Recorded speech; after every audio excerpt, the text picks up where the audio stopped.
प्रधानमंत्री क्या शर्म प्रूफ हो गए? जैसे वाटर प्रूफ घड़ी होती है, चश्मा होता है, तो प्रधानमंत्री शर्म प्रूफ हो गए हैं क्या? उनको शर्म ही नहीं आती? मोदी जानता है कि मैं उसका कैरियर खत्म कर सकता हूं, यह बयान दिया ट्रंप ने। प्रधानमंत्री खामोश। ट्रंप ने कहा भारत नर्क है, प्रधानमंत्री खामोश। ट्रंप ने कहा रूस से तेल नहीं खरीद सकते, हम तुम्हारी जांच कराएंगे। दुनिया का सबसे बड़ा लोकतंत्र वो अमेरिका की निगरानी में रहेगा, प्रधानमंत्री खामोश। तो भैया 56 इंची का सीना खाली यहाँ विपक्ष के नेताओं के लिए है तुम्हारा? ट्रंप के आगे चूहे के समान तुम्हारा सीना हो जाता है, वहां आवाज नहीं निकलती है। ऐसे दब्बू और डरपोक व्यक्ति को भारत का प्रधानमंत्री रहने का हक नहीं है। अमेरिका द्वारा 3 भारतीयों की हत्या किए जाने पे, 3 जहाजों पे हमला किए जाने पे खामोश रहते हैं, कुछ नहीं बोलते। तो एप्स्टीन फाइल में ऐसा क्या है कि नरेंद्र मोदी देश के स्वाभिमान को गिरवी रख रहे हैं?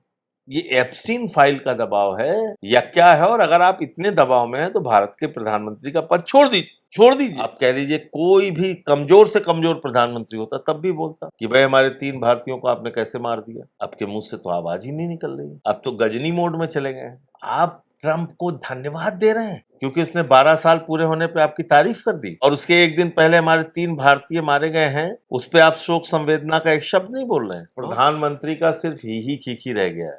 मेलोडी खाओ खुद जान जाओ। अलग अलग देशों में जाते हैं, जबरन गले लगाते हैं, ही खीखी करते हैं। अरे ऐसे देश का मजाक मत उड़ाइए। भाजपाइयों का एक ही नारा है, राम राम जपना पराया माल अपना। किस लिए बैठे हुए हैं? आपकी कोई भगवान श्री राम में श्रद्धा और आस्था नहीं है और आप वहां बैठ के चोरी कर रहे हैं, गुल्लक चुराने के लिए बैठे हुए हैं। राम मंदिर स्कैम का जो मामला है, जो अब दान पेटी से चोरी का जो मामला है, वो बड़ा बनता जा रहा है। एक पैसा गिनने वाले कर्मचारी ने गोबर में 10 लाख रुपए रखे हुए थे। एक कर्मचारी ने 1.5 करोड़ की ज़मीन ली है। ये सब रिकवरी वाले मामले बता रहा हूँ। एक कर्मचारी ने 40 लाख रुपए की जो है वो ज़मीन ली है। मेरे साथ आम आदमी पार्टी के सीनियर नेता member of parliament Sanjay Singh हैं। इन्होंने इस मुद्दे को लगातार इस मुद्दे को उठाया था जब ज़मीन ने स्कैम का मामला आया था, और अब ये चंदा स्कैम का। सर, ये अयोध्या वाले मामले में ट्रस्ट कह रहा है कि हम इसका इनर जांच कराएंगे। नहीं, चोर की जांच कैसे कराएगा? मैं पूछना चाहता हूं कि अब बचा क्या है? आप और क्या जांच कराना चाहते हैं? जो वहां पर लेखा प्रभारी थे, उन्होंने, महिपाल सिंह ने साफ तौर पे बताया कि 8 महीने की सीसीटीवी फुटेज डिलीट कर दी गई जी। उस टाइम में डिलीट की गई जबकि शिकायत किया महिपाल सिंह ने कि भाई यहाँ चंदे में चोरी हो रही है, चढ़ावे में चोरी हो रही है, तो उनको निकाल के बाहर कर दिया। 8 महीने का सीसीटीवी फुटेज डिलीट कर दिया और इस बात के लिए डांट भी लगाई कि सबके सामने आपने चढ़ावे में चोरी की बात क्यों कही। तो आप एक चीज बताइए, वहां पे जो लोग बैठे हुए हैं वो चोरी करने के लिए बैठे हुए हैं, प्रभु श्री राम के नाम पे चंदा खाने के लिए बैठे हुए हैं, भ्रष्टाचार करने के लिए बैठे हुए हैं, गुल्लक चुराने के लिए बैठे हुए हैं? किस लिए बैठे हुए हैं? इसका मतलब आपकी कोई हिंदू धर्म में श्रद्धा और आस्था नहीं है, आपकी कोई भगवान श्री राम में श्रद्धा और आस्था नहीं है, और आप वहां बैठ के चोरी कर रहे हैं। लेकिन चंपत राय के ऊपर आपको याद होगा, मैंने साक्ष्यों के साथ आरोप लगाया था कि इस व्यक्ति ने 2 करोड़ की जमीन 5 मिनट के अंदर 18.5 करोड़ रुपए में खरीदी सुल्तान अंसारी से, तो और 16.5 करोड़ का भ्रष्टाचार किया 5 मिनट के अंदर।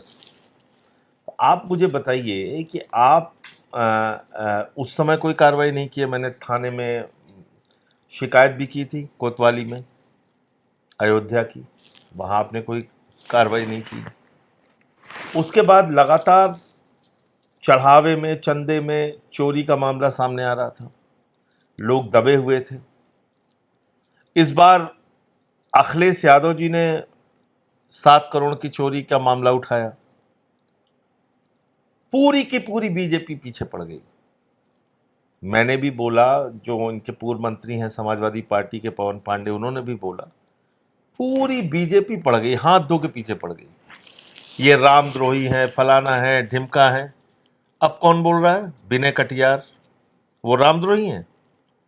संतोष दुबे जो कार सेवक रहे, जिनके ऊपर मुकदमा चला, रजनीश सिंह भारतीय जनता पार्टी का पूर्व मीडिया प्रभारी, ट्रस्ट का लेखा प्रभारी जो चंदा और चढ़ावा गिनता था, महिपाल सिंह, ये सब रामद्रोही हैं। ये सब रामद्रोही हैं क्या? लेकिन उनका भारतीय जनता पार्टी और ट्रस्ट से जुड़े हुए ईमानदार लोग भी अब सवाल उठा रहे हैं कि चढ़ावे में चोरी हो रही है। चंपत राय करोड़ों रुपए का ट्रस्ट को चपत लगा रहे हैं। प्रभु श्री राम के नाम पे आस्था को चोट पहुंचाई जा रही है। लेकिन वो लोग कह रहे हैं और इतना ही नहीं, जो ट्रस्ट के अध्यक्ष हैं संत नित्य गोपाल दास जी, उनके उत्तराधिकारी ने भी कहा कि जो लोग बेईमान है वो क्या जांच करेंगे। उनका बयान है, देख लीजिए आप। और बयान है, देखा है मैंने। तो फिर मान जी का आप कह रहे हैं कि इंटरनल जांच होगी। जिन लोगों ने चोरी किया है, बेईमानी किया है, उनकी जांच कैसे होगी? नाम अनिल मिश्रा का आया उसमें, नाम चंपत राय का आया उसमें, नाम कोई टिन्नू है उसका नाम आया, और यहाँ तक लोगों ने बताया कि ये जो ठेला लगाने वाले लोग आज अरबपति बने हुए हैं, करोड़पति बने हुए हैं। तो कहाँ से ये पैसा आया?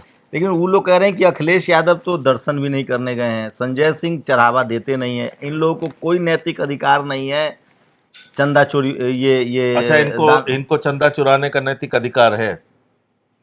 जिन लोगों ने आस्था के साथ वहां पे चढ़ावा दिया है, चंदा दिया है, उनको नैतिक अधिकार है। आप लोग नहीं ना दिए हैं? आप दर्शन करने गए हैं कि नहीं? बिल्कुल गया हूं, एक बार नहीं दो बार गया हूं। अखिलेश जी नहीं गए, आप दो बार गया हूं। तो कह रहे हैं हमारी वही पूरी लोग पार्टी बोले के जो नेता दान गए हैं। पेटी में पैसा डालते हैं या जो दर्शन करने आए। ये तो अजीब बात है, ये तो बड़ी अजीब बात है। ये तर्क है उनका। तो इसका मतलब जो हत्यारे के खिलाफ जो लोग हत्या किए हैं वही बोलेंगे, माफिया के खिलाफ जो लोग माफिया हैं वही बोलेंगे, गुंडागर्दी के खिलाफ जो लोग गुंडे हैं वही बोलेंगे, चोरों के खिलाफ जो लोग चोर हैं वही बोलेंगे। ये कहना चाहते हैं? अरे भाई, एक चीज आप बताइए, आपने मंदिर का, ट्रस्ट का पूरा ठेका ले रखा है, और प्रधानमंत्री नरेंद्र मोदी ने ऐसे व्यक्ति को वहां पे बैठाया है, चंपत राय, जिनके ऊपर तमाम मामले उछले। अनिल मिश्रा, चंपत राय और तमाम लोग हैं। आप लोग ऋषिकेश उपाध्याय जो बीजेपी का जो मेयर था, उसके ऊपर मैं तमाम प्रमाण के साथ। के नाम पर राजनीति कर रहे हैं। अरे, आस्था के नाम पे राजनीति का क्या मतलब है?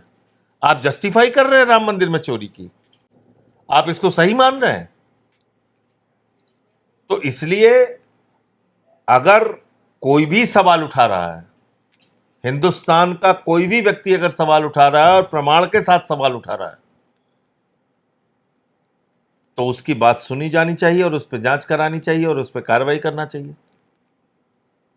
क्यों नहीं कार्रवाई हुई चंपत राय के ऊपर? अब जो जमीन का घोटाला सामने मैंने किया था, सारी रिपोर्ट, सारे कागजात रखे थे, तो विनय कटियार जो है वो मंदिर का दर्शन करने नहीं गए कभी। नहीं, वो तो खैर बीजेपी के ही लोग तब थे। फिर विनय कटियार तो बीजेपी के हैं।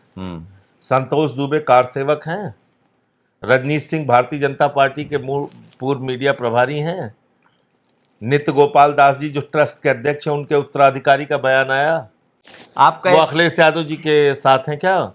आपका वो संजय सिंह के साथ हैं क्या? वो आम आदमी पार्टी के मेंबर हैं। आप पर एक और आपका बयान मुझे वायरल हो रहा है। आप एक चीज मुझे बताइए कि जो इनके भीतर से आवाज उठ रही है, महिपाल सिंह जो एक कट्टर आरएसएस और बीजेपी समर्थक व्यक्ति है, जो वहां पे लेखा प्रभारी था, उसने जो चोरी का आरोप लगाया, उसका क्या जवाब है बीजेपी के पास? तो कह रहे उसका क्या जवाब है मोदी के पास? नौकरी से निकाल दिया गया इसलिए बोल रहे तो हैं। विनय कटियार कौन सी नौकरी कर रहे हैं? वो भी अब साइड लाइन है। विनय कटियार कौन सी नौकरी कर रहे हैं? रजनीश सिंह कौन सी नौकरी कर रहे हैं? ये सब लोग साइड लाइन किए हुए हैं। संतोष दुबे कौन सी नौकरी कर रहे हैं? लोग कह रहे हैं जिनको जगह नहीं मिली। और अब तक 9 लोग गिरफ्तार हो चुके हैं। अगर चोरी नहीं हुई तो गिरफ्तारी किस बात की हुई है? 40 दान पात्र वहां पे लगे हुए हैं, काउंटर बने हुए हैं जहां पे लोग दान करते हैं, उसमें हेरा फेरी का मामला है।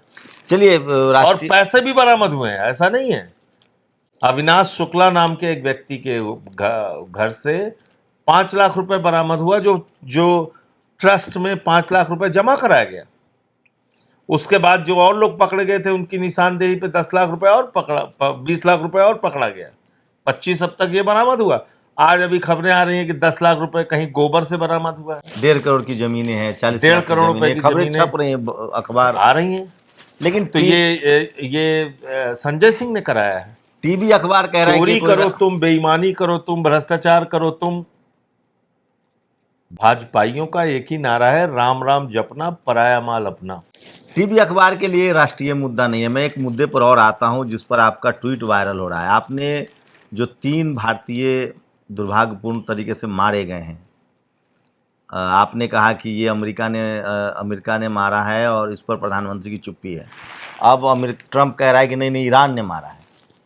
देखिए, सीधे तौर पे अमेरिका ने मारा है। अमेरिका ने स्वीकार भी किया पहले, और वहाँ पे जो चश्मदीद थे, जो मौजूद थे वहाँ पे लोग जहाज में, उनके वीडियो अब आ गए हैं सामने।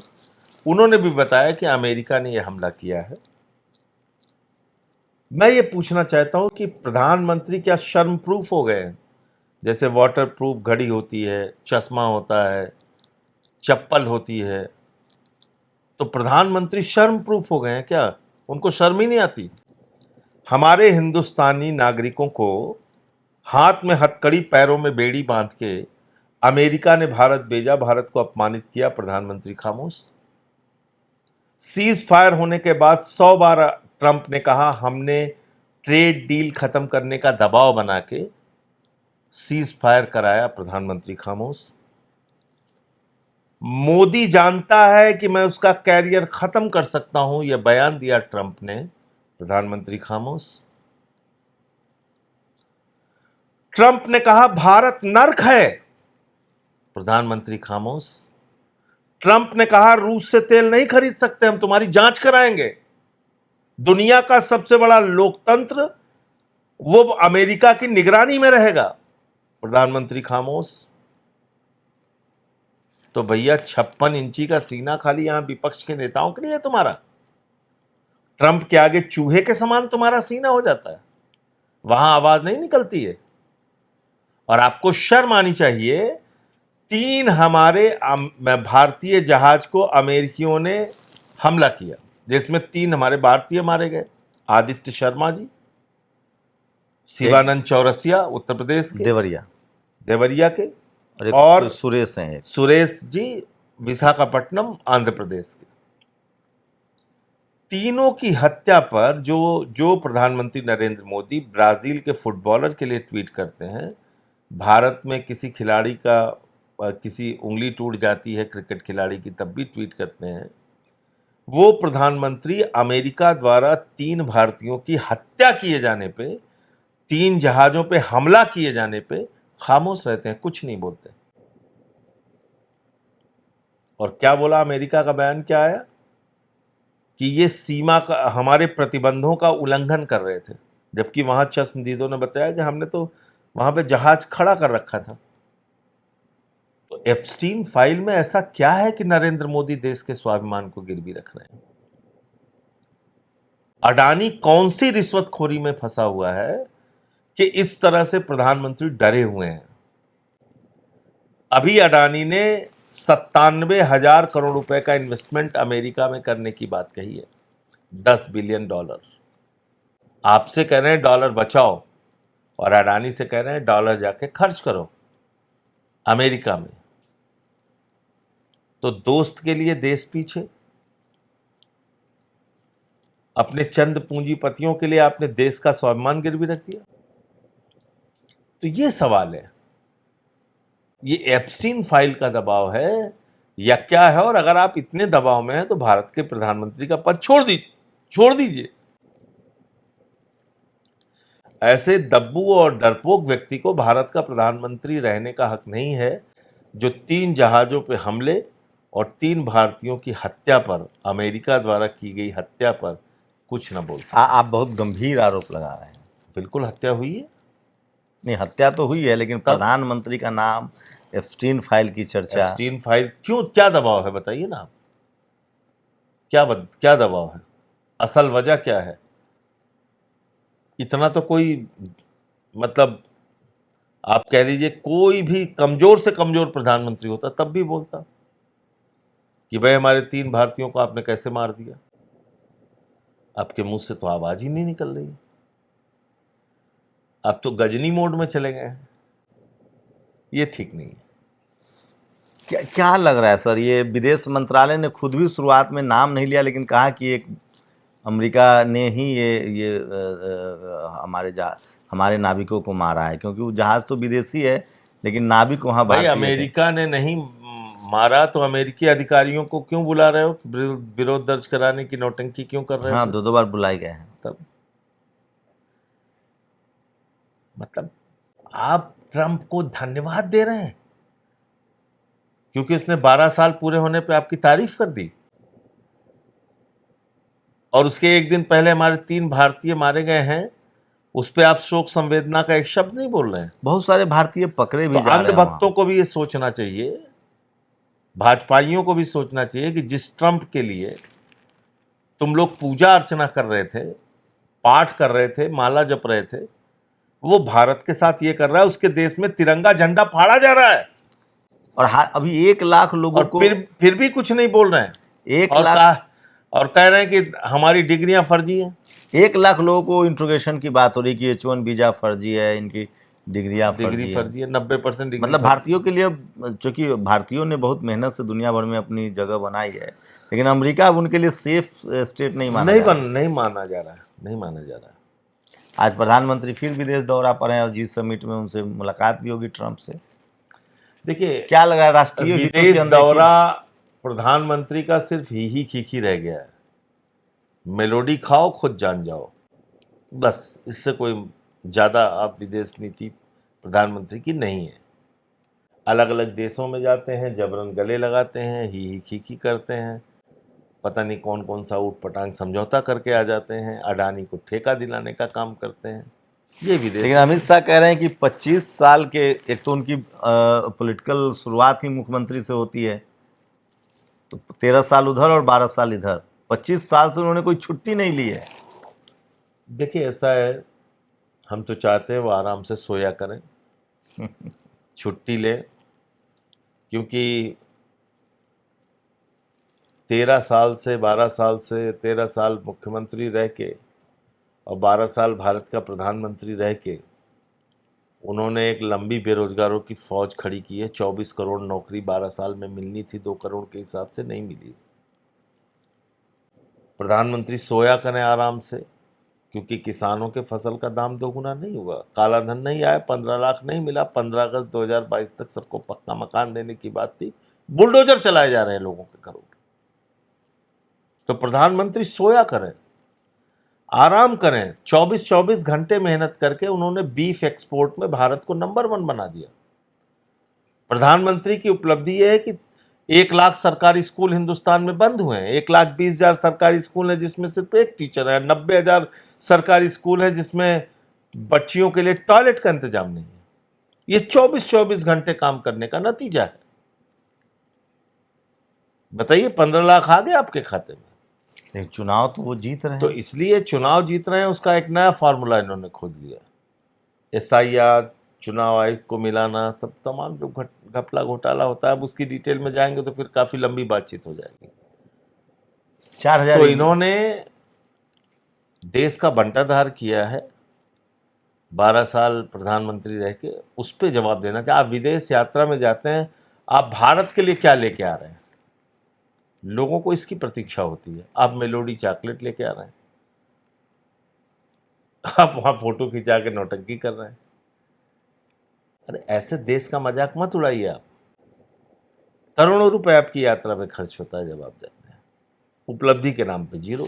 एक लगता है कि एक ट्रेड डेफिसिट में है देश, जिस रफ्तार से चाइना पिछले 10 सालों में आगे बढ़ा, वियतनाम, ट्रेड ताइवान के ऊपर आपका ध्यान है क्या? पहले सवाल तो ये करते हैं।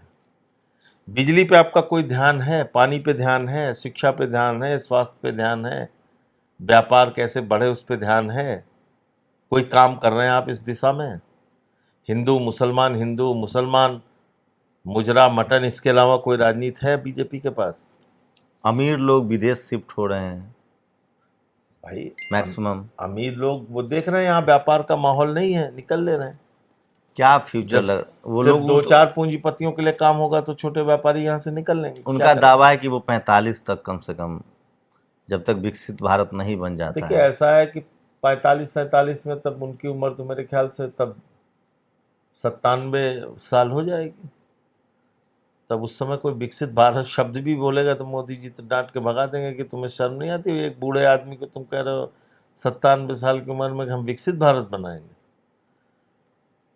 तो ऐसे जैसे चल रहा लेकिन है। अपोजिशन जो लीडर हैं, अभी ममता बनर्जी के 60 विधायक चले गए हैं, 20 सांसद जाने की बात हो रही है, आपकी पार्टी के 7 सांसद चले गए। अपोजिशन है नहीं, लोग कह रहे हैं कि अपोजिशन ही भैया नहीं है। पूरी पार्टी तोड़ दे रहे हैं, ये क्या करेंगे आप? प्रेमा खांडू पूरी पार्टी लेके चला गया बीजेपी में। उत्तरांचल का उदाहरण ले लीजिए, कर्नाटक का ले लीजिए, मध्य प्रदेश का ले लीजिए, गोवा का ले लीजिए, तो क्यों आखिर सारे मॉडल देखिए ना आप।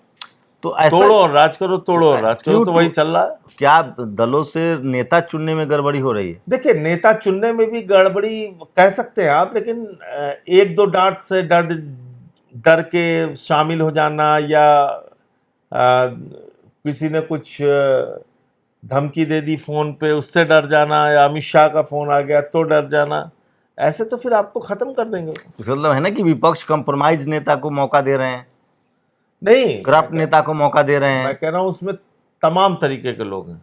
अब आप उस कैटेगरी को ढूंढेंगे तो बहुत सारे लोग मिल जाएंगे जिन पे बहुत ज़्यादा भरोसा था कि ये बहादुरी से लड़ेंगे, वो सब भी टूट जा रहे हैं। अगर सयानी घोष का नाम आ रहा है तो आप मुझे बताइए कि बीजेपी ने तो उसके ऊपर 1 करोड़ की शर्त रखी थी। अगर यूसुफ पठान और 2 और 3-4 मुस्लिम सांसदों का नाम आ रहा है, 3 तो मुस्लिमों को तो लिंचिंग कराने से लेके और दंगा फसाद सब कुछ झेलना पड़ता है भाजपाइयों की वजह से। तो 3 मुस्लिम सांसद अब उनके पास जा रहे हैं, अब कोई दिक्कत नहीं उनको। अगर वो टीएमसी में हैं तब वो मुसलमान हैं, तब उनके खिलाफ नफरत फैलाएंगे भाजपाई। और जैसे ही उनकी पार्टी में चले गए या उनके साथ गठबंधन कर लिया या उनके हिसाब से नाचने लगे, तो तुरंत फिर एक सबसे बड़ी बात तो अकेले मुस्लिम कैसे लड़ रहे हैं? जनरल कैटेगरी के निकल के आती है। जनरल कैटेगरी के ज्यादा सांसद उनके पाले में चले जा रहे हैं। भैया लोग कह रहे हैं जनरल कैटेगरी, जैसे आपके 7 सांसद जनरल कैटेगरी के थे, ममता जी के 15 सांसद जनरल कैटेगरी के हैं जो पार्टी बदल रहे हैं। कह रहे हैं कि जनरल कैटेगरी के लोग जो अपोजिशन पार्टी में हैं वो आरएसएस के स्लीपर सेल हैं। नहीं, 18-19 नाम में सारे लोग हैं। सवाल मैं कह रहा हूँ, बड़ा सवाल ये है कि क्या हमें डरना है या नहीं डरना है। अगर डरेंगे तो डराने के लिए बैठे ही हैं बीजेपी वाले। तो डरना है कि नहीं डरना है वो सबको तय करना। अखिलेश यादव कह रहे हैं कि 2027 के बाद चुनाव ही नहीं होगा यूपी में। देखिए ये लगे तो हैं भारत का संविधान बदलने के लिए और आरक्षण खत्म करने के लिए, तो यूपी उसका एक सबसे बड़ा गढ़ होगा। अंतिम बैटलफील्ड है अगर यूपी। हाँ, आप तो यूपी से ही आते हैं। 80 आप कह सकते हैं 80 सांसद हैं वहां से। एक आखिरी सवाल सर, आप लोगों पर फिर से आरोप लग रहा है कि आप लोगों ने अभिजीत दीपके को खड़ा किया है।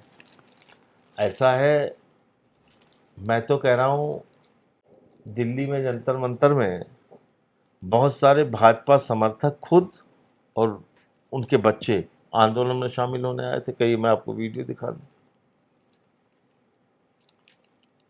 तो अभिजीत दीपके के मुद्दे के साथ लोग खड़े हैं, काकरोच जनता पार्टी के मुद्दे के साथ खड़े हैं। और वो किसी भी पार्टी का समर्थक हो, जो युवा है, जनजी है, वो चाहे कांग्रेस का हो, चाहे आम आदमी पार्टी का हो, चाहे समाजवादी पार्टी का हो, यहाँ तक कि मैं कह रहा हूँ कि अगर भारतीय जनता पार्टी का भी हो, पेपर लीक से परेशान है ना भाई। उधर सीबीएसई का मामला आया था तो और नीट का, तो आना चाहिए अरविंद केजरीवाल ने बहुत इनिशिएटिव लिया। सोशल मीडिया पर लगातार वो वीडियो डाल रहे थे, आप लगातार इलाहाबाद, तो कोई मैसिव, अब तो कांग्रेस ने अनाउंस कर दिया है राहुल गांधी 4 बड़ी रैली करने जा रहे हैं। कर रहे हैं हम लोग भी, क्योंकि उस दौरान अरविंद केजरीवाल का लगातार ये जो पेपर लीक पे चर्चा का काम है, इसको आगे हम लोग बढ़ा रहे हैं। लगता है कि ये बड़ा टची मुद्दा है और खासकर जिन जी को टच कर रहा है। नौजवानों के मुद्दे को तो बिल्कुल हम लोगों को प्रयास करना चाहिए, क्योंकि वो बुरी हालत में है इस वक्त। आप बीजेपी में नहीं जाएंगे? वो तो मोदी भी गारंटी ले सकते हैं क्या? कि मैं कभी बीजेपी में नहीं जाऊंगा। मैंने तो खुल के बोला है इस चीज को, कई बार बोला है। क्यों आपको क्यों जाएंगे बीजेपी में? सारी नदियां जब उस समंदर में मिल रही मैं है, कह रहा हूँ क्यों जाना क्यों है बीजेपी में? ये जिद भी क्यों है कि नहीं अरे जाएंगे? भाई, विचार भी तो अपनी कुछ चीज होती है ना। मैं मानता हूं कि बीजेपी इस देश के लिए ठीक नहीं है।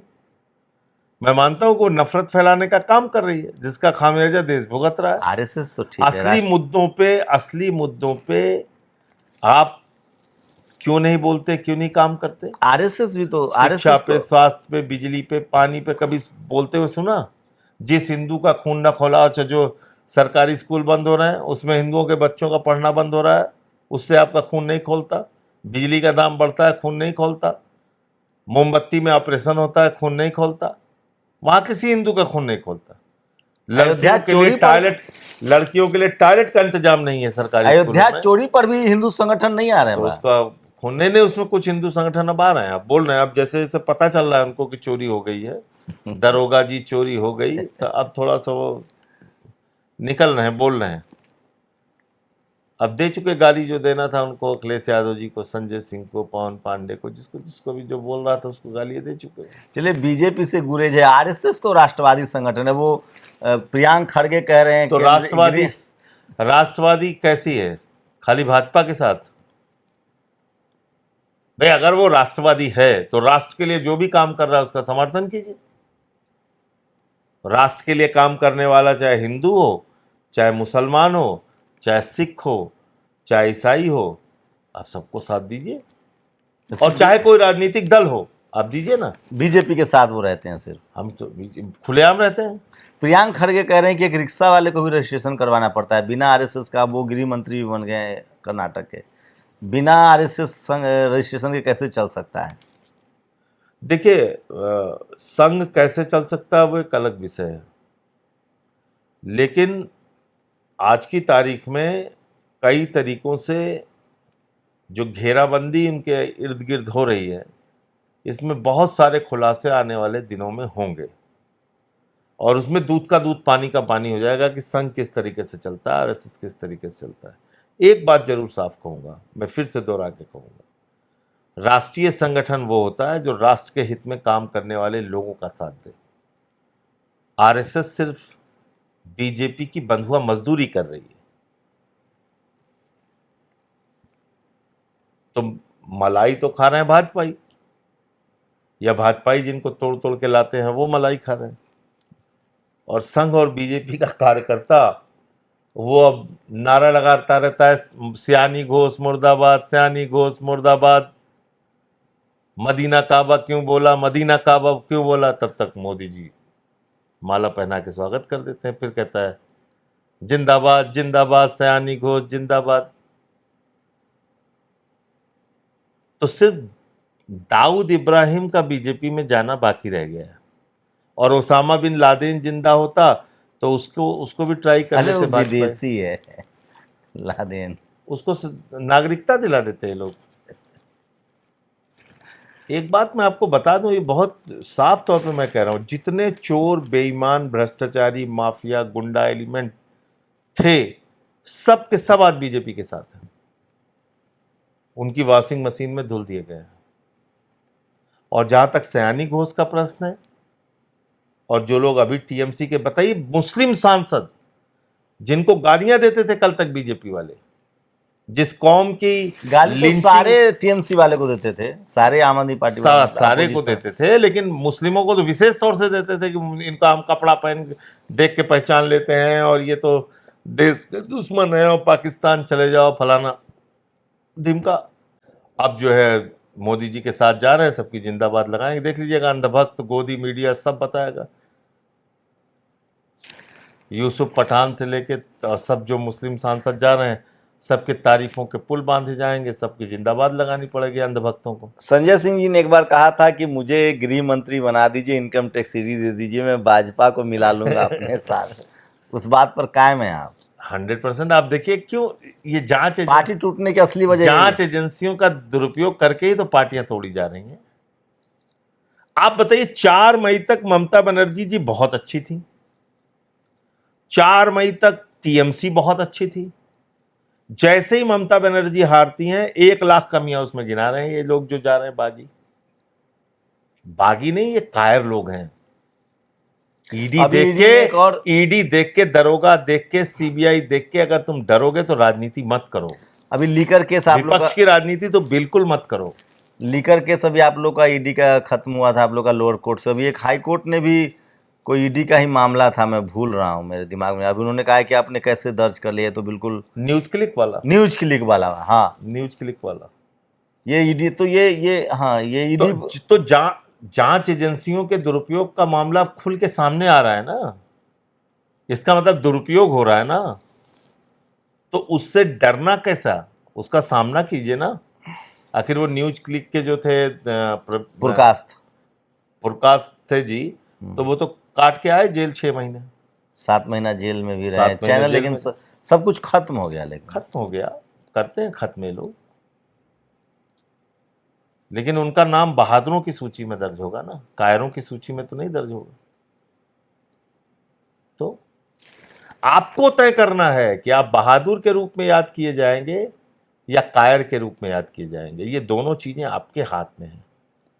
आप मीर जाफर, जय सिंह, मान सिंह, जयचंद की कैटेगरी में गिने जाएंगे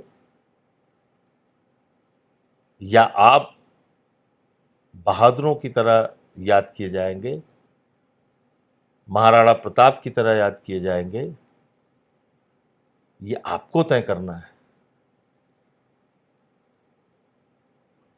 तो ये सबसे बड़ा सवाल यही है।